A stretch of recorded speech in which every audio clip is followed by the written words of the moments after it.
Hello everyone, welcome to Civil Step. Very warm welcome to my class. I hope you are doing well. उम्मीद करता हूँ सब बड़े अच्छे और शानदार होंगे। बेटा, जैसे तुम लोगों को पता है कि एक नोटिफिकेशन आउट हुई है that is belongs to Himachal Pradesh state eligibility test, जो 3 जनवरी को नोटिफिकेशन आउट हो रखी है। उसकी 30 जनवरी इसकी लास्ट डेट रहेगी फॉर्म फिल करने की। बेटा, ये टेस्ट आप लोगों के लिए बहुत ही इंपॉर्टेंट टेस्ट है। जो बच्चे इंटरेस्टेड रहते हैं हायर मैथमेटिक्स पढ़ने में, और साथ ही साथ जो बच्चे आने वाला हमारा कॉलेज काडर है, जिसे हम असिस्टेंट प्रोफेसर का एग्ज़ाम भी कहते हैं, उसके लिए एलिजिबल हो सकते हैं। जिन बच्चों का नेट क्वालिफाई नहीं होता, जिन बच्चों का जेआरएफ क्वालिफाई नहीं होता, उन बच्चों के लिए बहुत गोल्डन अपॉर्चुनिटी होती है सेट एग्ज़ाम। सेट एग्ज़ाम आप लोगों को एक एलिजिबिलिटी देता है कि आप असिस्टेंट प्रोफेसर के एग्ज़ाम में बैठ सकते हैं, और साथ में अगर आपका असिस्टेंट का टेस्ट क्वालिफाई हो जाता है तो आप असिस्टेंट प्रोफेसर भी बन सकते हैं। ये टेस्ट सेम नेट के सिलेबस पे ही आधारित होता है। ऑलमोस्ट नेट के सारे टॉपिक इसमें इंक्लूड रहते हैं। इस वीडियो में हम हर एक चीज़ डिस्कस करेंगे कि क्या इसकी स्ट्रेटजी रहती है, क्या इसका कट ऑफ रहती है एवरी ईयर, कितने परसेंट ऑफ बच्चे इसमें क्वालिफाई करते हैं, जर्नल की कट ऑफ क्या रहती है, रिजर्व कैटेगरी की कट ऑफ क्या रहती है। इस क्लास में, इस वीडियो के माध्यम से तुम हर एक चीज़ जान जाओगे कि क्या क्या इसकी स्ट्रेटजी है और कब इसका फॉर्म की लास्ट डेट रहने वाली है। तो स्टार्ट करते हैं आज का हमारा सिलेबस वीडियो। वो किसके बारे में आज डिस्कस करते हैं आप लोगों के लिए। जैसे कि आप लोगों को मैंने पहले बताया कि जो हिमाचल प्रदेश में 3 जनवरी से ये नोटिफिकेशन आउट कर दी गई है। इस नोटिफिकेशन के बीच में 3 जनवरी से day of application form start हो जाएंगे, ऑनलाइन मोड में एप्लीकेशन मोड होंगे, और 30 जनवरी इसकी लास्ट डेट होगी। लास्ट डेट मैटर करती है, प्लीज़ लास्ट डेट तक मत वेट किया करिए, इससे पहले ही आप लोगों को इसको फिल कर सकते हैं। एलिजिबिलिटी क्या है? सबसे पहले एलिजिबिलिटी ये है कि इसमें कोई भी स्टेट का बच्चा एग्ज़ाम दे सकता है, बट एक बात याद रखना कि अगर कोई अदर स्टेट का बच्चा एग्ज़ाम दे रहा है तो वो ओपन कैटेगरी में, जनरल कैटेगरी में काउंट किया जाएगा। Journal unreserved and general EWS candidate जो होंगे, उसमें एटलीस्ट 55% जो होते हैं वो हमें चाहिए होते हैं। किसमें? मास्टर डिग्री में। मास्टर डिग्री जो आपके रेलिवेंट सब्जेक्ट के रिलेटेड होती है, ठीक है बेटा। और SC OBC and other category जो भी होती हैं, उसमें एटलीस्ट 50% जो मार्क्स हमें चाहिए होते हैं। जैसे PW की कैटेगरी की बात भी कर रहा हूँ साथ ही साथ में।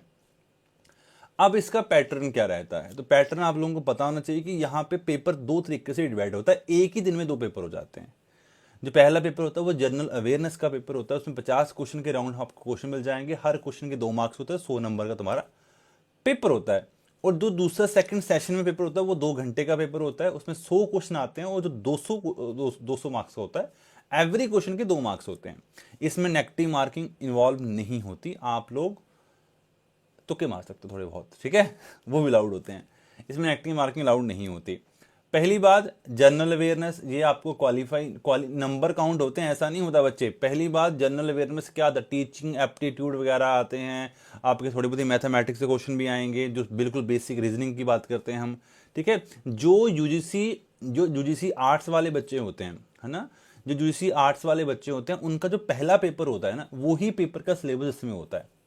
बट हाँ, जो मैथमेटिकली साइंस वाले हैं, जो साइंस बैकग्राउंड से आते हैं, जो CSR का पेपर देते हैं, उन बच्चों के लिए थोड़ा सा मुश्किल हो जाता है। बट हाँ बेटे, बहुत आसानी से क्वालिफाई नेचर का होता है, बड़े आराम से तुम क्वालिफाई कर लेते हो इसको।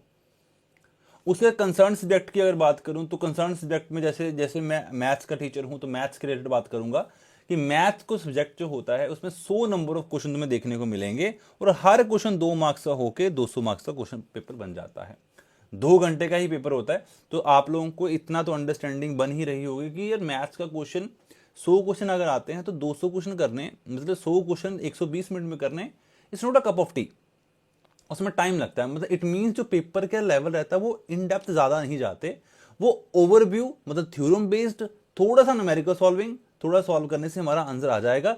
ज़्यादा डीप अंडरस्टैंडिंग तो हमें चाहिए। ऑब्वियसली हम नेट की तैयारी भी साथ साथ में कर रहे होते हैं, बट आप लोगों को इतना डीप पेपर नहीं आएगा जिस तरह से नेट का पेपर आता है, ठीक है। नेट के पेपर में हमें लगभग पूरे 3 घंटे मिलते हैं, 180 मिनट मिलते हैं, और इतने क्वेश्चंस नहीं होते उसमें। हमने लगभग कितने क्वेश्चन करने होते हैं? तो अगर आप उसमें देखिए, इसको देखिए और उसको देखिए, कंपैरिजन बहुत बड़ा है, ठीक है।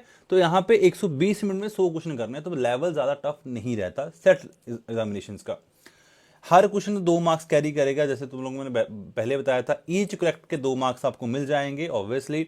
No negative marking, no negative marking for incorrect response के लिए, ठीक है। अनअटेम्प्टेड अनआंसर्ड क्वेश्चन का 0 मार्क्स मिलता है, कोई मार्क्स नहीं होता ऑब्वियसली, तुम लोगों को वो चीजें पता ही है। अब क्या क्राइटेरिया है डिक्लेरेशन ऑफ रिजल्ट का? तो सबसे पहली बात है कि जो टॉप 6% बच्चे होते हैं, तो ये हमेशा रहता है बच्चे, क्योंकि जब हम नेट लेवल पे फाइट करते हैं तो net level all India level पे बात करता है, तो उसमें भी लगभग इतना ही परसेंटेज जो बच्चे लिए जाते हैं टोटल के।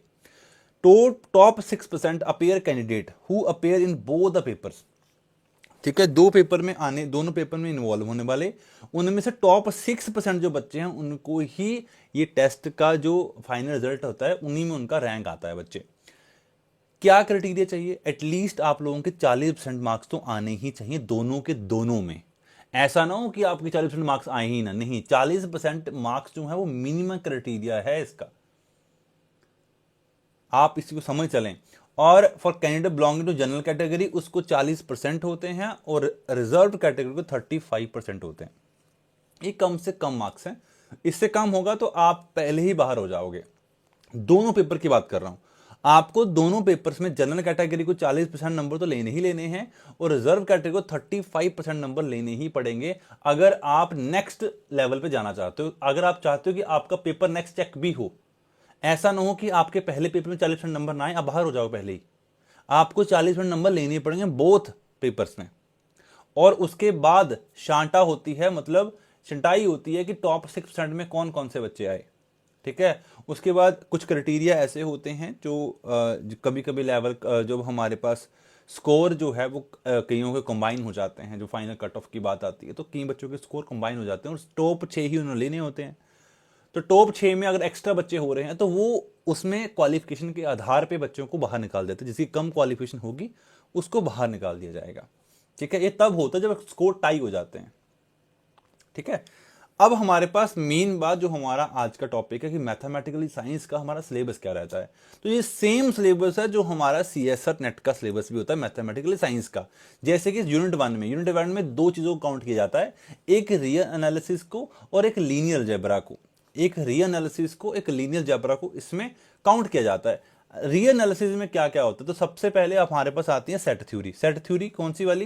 जिसमें हम फाइनाइट, काउंटेबल, अनकाउंटेबल पॉइंट्स के बारे में जानते हैं।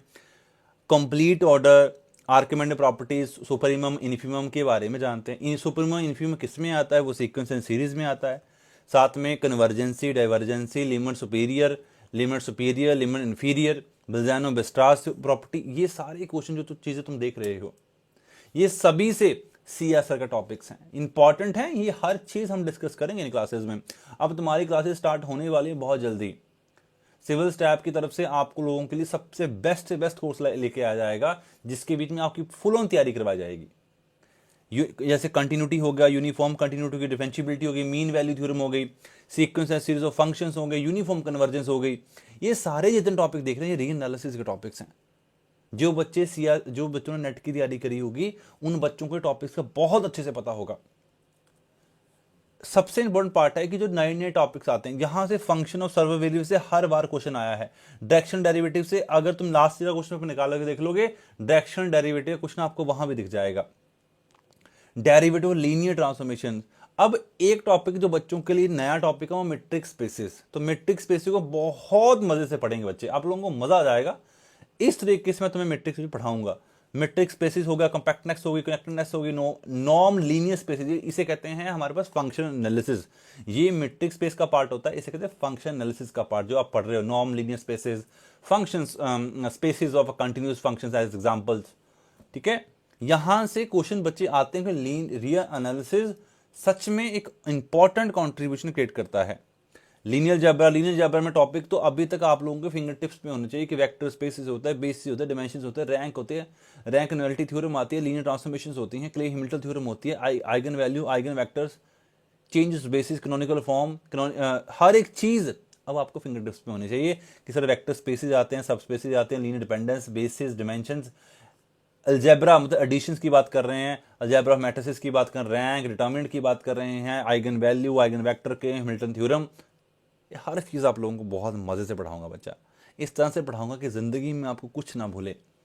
और ये सेट की तैयारी करते करते बच्चे आप लोग नेट की भी तैयारी साथ में कर रहे होंगे। मैं इस तरह से आप लोगों को पढ़ाऊंगा, आपको मजा आए कि किस तरह से मैथ्स है उसको फील किया जा सकता है, किस तरह से मैथ्स को, हायर मैथमेटिक्स को भी इजी लैंग्वेज में, एक अपनी लोकल लैंग्वेज में उसको पढ़ा जा सकता है। जो मैं तुम्हें अपनी लोकल लैंग्वेज में आपको हर एक चीज इतनी इजी समझाऊंगा कि आप लोगों को बहुत कॉम्प्लेक्स कंसेप्ट भी बहुत इजी से समझ आ जाए।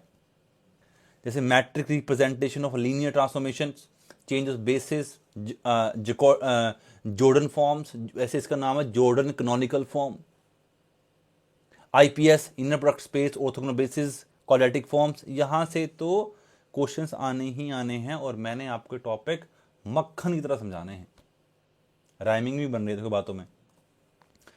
यूनिट टू में क्या क्या आता है? इसमें आता है कॉम्प्लेक्स एनालिसिस, इसमें आता है एब्स्ट्रैक्ट अलजेब्रा, इसमें मॉडल अलजेब्रा जिसे हम कहते हैं, और साथ में टोपोलॉजी भी आती है। इसमें कॉम्प्लेक्स एनालिसिस में क्या क्या होता है? एक होता है बेसिक, जो हम +1 +2 बीएससी में पढ़ते हैं, जैसे अलजेब्रा हो गया, कॉम्प्लेक्स प्लेन क्या होता है, पॉलिनोमियल्स क्या होती हैं, एक्सपोनेंशियल फंक्शंस क्या है, ट्रिग्नोमेट्री फंक्शंस क्या हैं, एनालिटिक फंक्शंस क्या होता है। जिन बच्चों ने टीजीटी की मुझसे तैयारी करी होगी उन बच्चों को भी एनालिटिक फंक्शन, सीआर इक्वेशन के बारे में अच्छे से आता है। अब तुम लोगों को तो बहुत अच्छे से समझ आएगा बच्चे, तुम लोगों को तो मैं अब दिल खोल के चीज़ें हायर लेवल पढ़ा सकता हूँ, क्योंकि जब हम छोटे एग्जाम को पढ़ा रहे होते हैं तो हमें बड़ा कंस्ट्रेंट रहना पड़ता है। जब हम किसी बड़े एग्जाम को पढ़ाना पड़ता है तो हम बहुत चीज़ें बता सकते हैं उनको। जैसे हमारे पास कोशी की थ्योरम हो गई, कोशी हो गया, कोशी इंटेग्रल थ्योरम हो गई, लियोबी थ्योरम हो गई, मैक्सिमम मॉडुलस प्रिंसिपल हो गया, स्क्वाश लेमा हो गया, ओपन मैपिंग थ्योरम हो गई, टेलर थ्योरम हो गई, लॉरेंट सीरीज हो गई। यहाँ से क्वेश्चन नहीं आए तो कहाँ से आएंगे? स्क्वाश लेमा से क्वेश्चन तो नेट ने कभी नहीं छोड़ा, तो ये कहाँ से छोड़ेंगे? लियोबली थ्योरम इन्होंने नहीं छोड़ी, लियोबली थ्योरम से क्वेश्चन तो आएगा आएगा कि फंक्शन अगर एनालिटिक है, अगर उसका मोड बाउंडेड होगा तो फंक्शन कांस्टेंट हो जाता है। अभी तो इसमें थ्योरम मेंशन नहीं है, पिकार्ड थ्योरम ले लो, पिकार्ड थ्योरम आ जाती है इसमें बहुत सारे रोशे थ्योरम आ जाती है। तो अभी कुछ थ्योरम्स है जो हिडन फैक्टर्स हैं, जो आप लोगों को मैं बिटवीन द क्लास बताया करूंगा। ये सिलेबस कंप्लीट नहीं होता, इसके बीच में बहुत सारी थ्योरम होती है जो इंक्लूड नहीं होती, बहुत सारा सिलेबस है जो हमें बताना होता तुम लोगों को बाद में। अलजेब्रा में क्या आता है? मॉडल अलजेब्रा में नंबर थ्योरी का सबसे पहला पार्ट होता है परमुटेशन आ गई, कॉम्बिनेशन आ गया, पिजन हॉर्न प्रिंसिपल आ गया, इंक्लूजन प्रिंसिपल आ गया, डी अरेंजमेंट्स आ गया। मेन है कि fundamental theorem of arithmetic, the congruency, Chinese remainder theorem, Euler function, 5 function से हम कहते हैं, प्रिमिटिव रूट्स। अब ग्रुप के बारे में हर बच्चा जानता है, ग्रुप, सब ग्रुप, नॉर्मल सब group, quotient group, homomorphism, cyclic group, permutation group, clay theorem and silo theorem. Silo theorem is one of the most important, इसकी 3 थ्योरम आती है, सीलो 1, 2 एंड 3, सब इंपॉर्टेंट हैं। इसके बाद जब हम आगे जाते हैं, जब भी हम आगे जाएंगे तो आगे जाते टाइम, एक मिनट रुकिए,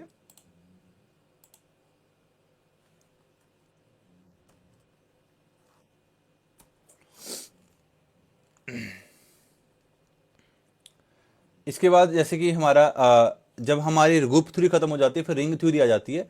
रिंग हो गए, आइडल हो गए, prime ideal, maximum ideal, quotient ring, UFD unique factorization domain, PID principal ideal domain, और ईडी इक्लूजन डोमेन।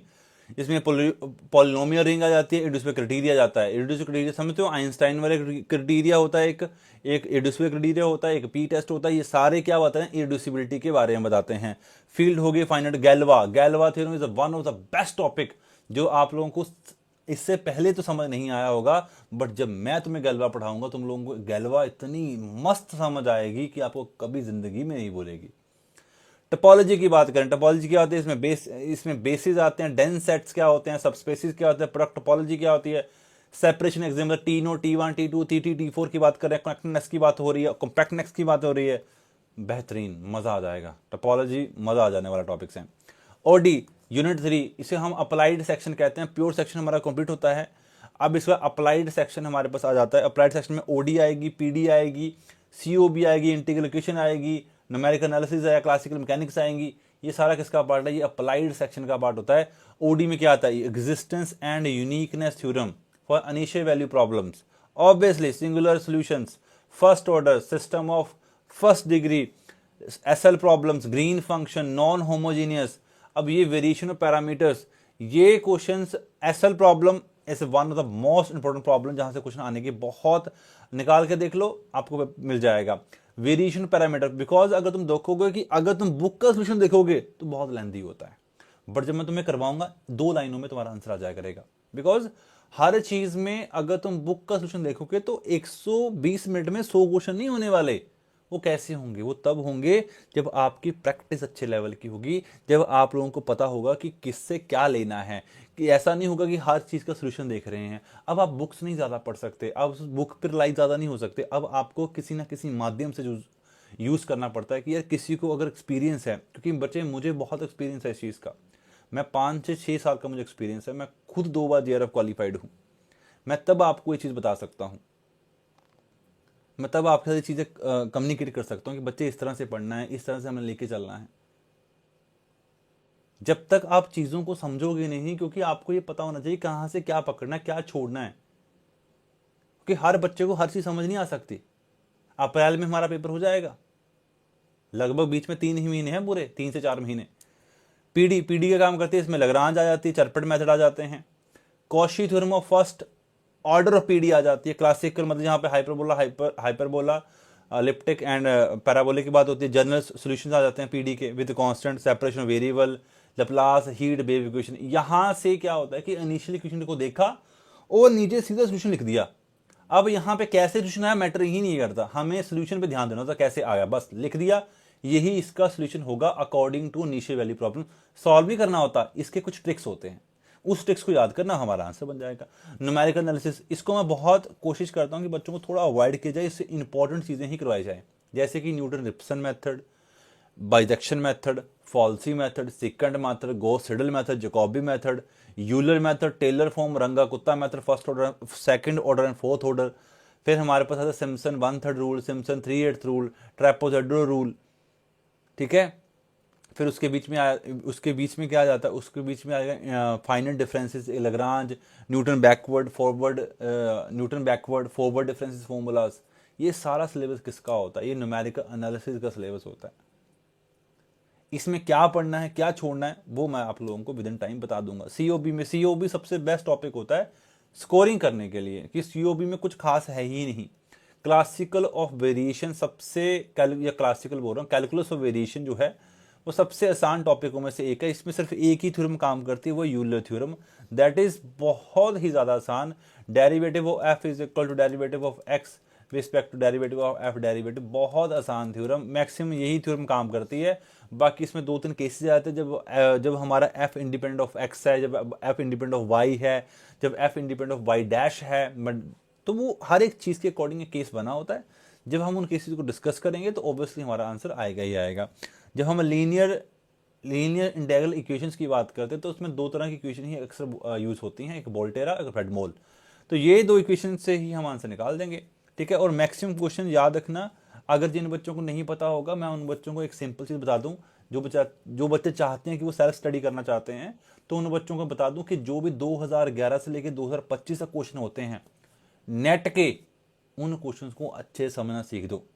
अगर तुम उन क्वेश्चन को समझना सीख गए तो तुम लोगों को कोई बीट नहीं कर सकता, कोई बच्चा बीट नहीं कर सकता, क्योंकि बहुत सारे क्वेश्चंस जो होते हैं नेट पे आधारित आते हैं सेट में, ठीक है। ऑब्वियसली अब ये जो पोर्शन होता है, बहुत कम टीचर्स होते हैं जो पढ़ाते हैं, बिकॉज भाई जिन बच्चों ने JRF क्वालिफाई किया होता है, जिन बच्चों ने नेट की तैयारी की होती है, वो क्योंकि नेट की तैयारी करने के लिए बहुत ज़्यादा पढ़ना नहीं पड़ता। आई मीन टू से कुछ सब्जेक्ट पढ़ के जाओ, आपका JRF हो जाता है, जनरल कैटेगरी में हो जाए या रिजर्व कैटेगरी में हो जाए, ठीक है। मैं आपको एक सिंपल चीज़ बताता हूँ कि अगर आप लोगों ने सेट क्वालिफाई करना है तो आप लोगों को अप्लाइड सेक्शन, प्योर सेक्शन और स्टैटिस्टिक सेक्शन आने बहुत ज़रूरी हैं, क्योंकि हम नेट में तो छोड़ के जा सकते हैं स्टैटिस्टिक्स पोर्शन, क्योंकि उसमें कुछ एक्स्ट्रा क्वेश्चन आते हैं, 120 क्वेश्चन आते हैं, तो हम लोगों को लगभग हमारे अगर 60, क्योंकि हमने 20 वहां से करने होते हैं, 25 वहां से करने होते हैं, 15 वहां से करने होते हैं, तो 120 से हमने सिर्फ 60 ही क्वेश्चन करने होते हैं, बाकी हमने छोड़ने होते हैं, 60 क्वेश्चन हमने छोड़ने होते हैं। बट यहाँ भी छोड़ने वाला क्राइटेरिया नहीं होता, इट मीन्स हमें स्टैटिस्टिक भी करना पड़ेगा, और स्टैटिस्टिक करने के लिए हम चीज़ों को किस तरह से पढ़ते हैं वो देखना पड़ेगा कि स्टैटिस्टिक में सबसे पहला पोर्शन क्या आता है। जितना भी आप लोगों को पता है कि परमुटेशन कॉम्बिनेशन वो स्टैटिस्टिक का पार्ट होती हैं, जैसे कि सैंपल स्पेसिस होगी, डिस्क्रीट प्रोबेबिलिटी हो गई, इंडिपेंडेंट इवेंट्स हो गए, बायस थ्योरम हो गई, random variable and distribution functions हो गए, एक्सपेक्टेशंस एंड मूवमेंट्स हो गए। ये सारे क्या हैं? ये हमारे प्रोबेबिलिटी का पार्ट है। मैं आप लोगों को ये भी अच्छे से पढ़ाऊंगा कि आप लोगों का एटलीस्ट क्वेश्चन जो है फंसे ना। और इसमें देखो वीक, यहां से मोड्स ऑफ कन्वर्जेंसी, वीक, लो, इस पे तो क्वेश्चन नहीं बनते। क्वेश्चन कहाँ? मार्कअप चेंज से क्वेश्चन बनता है 100%। Markup change with finite and countable state spaces, यहां से क्वेश्चन बनता है। यहाँ पे पॉइजन ऑफ, यहाँ पे दो तरह की थ्योरम्स आती हैं, ठीक है। एक है पॉइजन डिस्ट्रीब्यूशन की बात आगे जाके हम करेंगे। Poisson distribution, binomial distributions, binomial distribution किसके लिए काम करता है, पॉइजन डिस्ट्रीब्यूशन किसके लिए काम करता है, स्टेशन डिस्ट्रीब्यूशन किसके लिए काम करता है, ये सारे क्या हैं? ये फॉर्मूले पे बेस्ड होते हैं। फिर यहाँ पे डिस्क्रीट पे आएगा, फिर कंटिन्यूटी पे आएगा, कंटिन्यूस फंक्शन जैसे लिखा स्टैंडर्ड, डिस्क्रीट, कंटिन्यूस। यहाँ से क्वेश्चन ना आए तो मुझे कह देना, यहाँ से क्वेश्चन आएगा ही आएगा। सैम्पलिंग डिस्ट्रीब्यूशन, स्टैंडर्ड एरर्स, इसकी आपको डेफिनेशंस पता होनी चाहिए। उसके बाद जब तुम आगे जाएगे तो उसके बाद टेस्ट आ जाते हैं, जैसे टी टेस्ट, एफ टेस्ट, ये सारे हमारे पास टेस्ट आने शुरू हो जाते हैं। हाइपोथेसिस आ जाते हैं, हाइपोथेसिस में लाइकली रेशियो टेस्ट आता है, पावरफुल टेस्ट आ जाते हैं। ये सारे टेस्ट आप लोगों को पढ़ने पड़ेंगे, आप लोगों को इनके क्राइटेरिया का आइडिया होना चाहिए। जब आप इन टेस्ट को पढ़ोगे क्यों आपको चीजें नहीं आएंगी बच्चा, बताओ। अब जैसे अब ये है, इसमें बहुत सारी चीजें दी गई हैं, मैं आपको बताऊंगा मोस्ट इंपोर्टेंट चीजें। एस्टिमेशन, एक क्वेश्चन करोगे आपको एस्टिमेशन समझ आ जाएगा। प्रॉपर्टीज क्या है, आपको ये कि कॉन्फिडेंस इंटरवल कैसे निकाले जाते हैं, टेस्ट ऑफ हाइपोथेसिस क्या होता है, लाइकलीहुड रेशियो टेस्ट क्या है, ये हर चीज हम पढ़ेंगे। देखो सैंपलिंग टेस्ट, देखो हमारे पास क्या होता है कि पैरामीट्रिक और नॉन पैरामीट्रिक टेस्ट होते हैं। पैरामीट्रिक अलग होते हैं, नॉन पैरामीट्रिक अलग होते हैं। हर एक एक क्वेश्चन दोनों से बन जाता है। क्वेश्चन आता कहाँ से है? जो लाइकलीहुड तुम टेस्ट देख रहे हो, रेशियो टेस्ट देख रहे हो, इसकी स्टेटमेंट तुमसे पूछ ली जाएगी। क्वेश्चन नहीं पूछेंगे, स्टेटमेंट पूछ लेंगे। यहां पे रैंक कोरिलेशन कैसा कंसेप्ट है, ये क्वेश्चन जो तुम्हें बता रहा हूं, अगर तुम लोगों ने मेरे अकॉर्डिंग तैयारी कर ली तो मैं सीरियसली बोलूं, तुम्हारा अगर सेट ना हो तो मुझे कह देना। अगर आप मेरे अकॉर्डिंग पढ़ रहे हो, अगर आप मेरे अकॉर्डिंग प्रैक्टिस कर रहे हो, तो आपका सेट तो आपके हाथ में पड़ा है, जब चाहे तब ले लो। मार्कअप चेन के बारे में बता चुका हूं, क्योंकि मुझे इस सिलेबस को आपके साथ से पढ़ना नहीं है कि लाइनें लगा के पढ़ दिया, नहीं, दैट्स नॉट अ सिलेबस। आपको इस सिलेबस के पीछे बहुत सारी चीजें जो बताने वाली हैं बच्चे। अगर आपको सच में लगता है कि आप चाहते हो कि सेट की तैयारी करना है, तो आज से शुरू हो जाओ बच्चे। आपको आज से शुरू करना पड़ेगा सेट की तैयारी के लिए। मैं आप लोगों के साथ लास्ट ईयर से कुछ चीजें भी डिस्कस करूंगा, जो लास्ट ईयर का पेपर आया वो भी डिस्कस करूंगा। एक आप लोगों के लिए बताऊंगा कि पेपर कैसे अप्रोच किया जाता है, किस तरह से हमें पेपर में जाके चीज़ों को देखना है। क्योंकि किसी भी चीज़ में 40% नंबर लाना, मतलब अगर 100 में से अगर हमारे पास 100 क्वेश्चन आ रहे हैं, उसके 40 क्वेश्चन हमारी एलिजिबिलिटी डिसाइड कर रहे हैं। अगर हम एलिजिबल भी ना हो पाए, क्योंकि हम तो स्टेट के लिए फाइट कर रहे हैं, we are talking about state, हम स्टेट के लिए फाइट कर रहे हैं। अगर हम स्टेट के लिए फाइट कर रहे हैं, अभी हम नेट के लेवल पे नहीं जा रहे हैं, अभी हम अपने नेशनल लेवल पे बातें ही नहीं कर रहे हैं, यहां पे सारी स्टेट इन्वॉल्व होती हैं। तो आप लोगों की टेस्ट क्वालिफाई करना पड़ेगा। अगर आप कल को सपना रखते हो जेआरएफ का, आप कल को सपना रखते हो नेट क्वालिफाई करने का, सेट सबसे पहली सीढ़ी तुम्हारी होनी चाहिए। तो इस सीढ़ी के चढ़ने के लिए तुम्हारा साथ मैं पूरा देने को तैयार हूं। आप लोगों को बस पढ़ाई करनी है। आपको जैसे मैं पढ़ाता हूं, जैसे मैं पढ़ाऊंगा, आप लोग उसके अकॉर्डिंग पढ़ते रहे तो वो दिन दूर नहीं जब आपके पास अपना खुद का सेट का जो हमारा सर्टिफिकेट होता है वो तुम्हारे हाथों में होगा बच्चा पार्टी। तो आई होप आप लोगों को ये वीडियो बहुत अच्छी लगी होगी। जो भी क्वेरी होगी आप इस कमेंट बॉक्स में लिख सकते हो, मैं डेफिनेटली उस पर वीडियो या आपको अपना सजेशन जोड़ दूंगा। Bye bye guys, take care, अपना ध्यान रखो और पढ़ते रहो। Bye bye.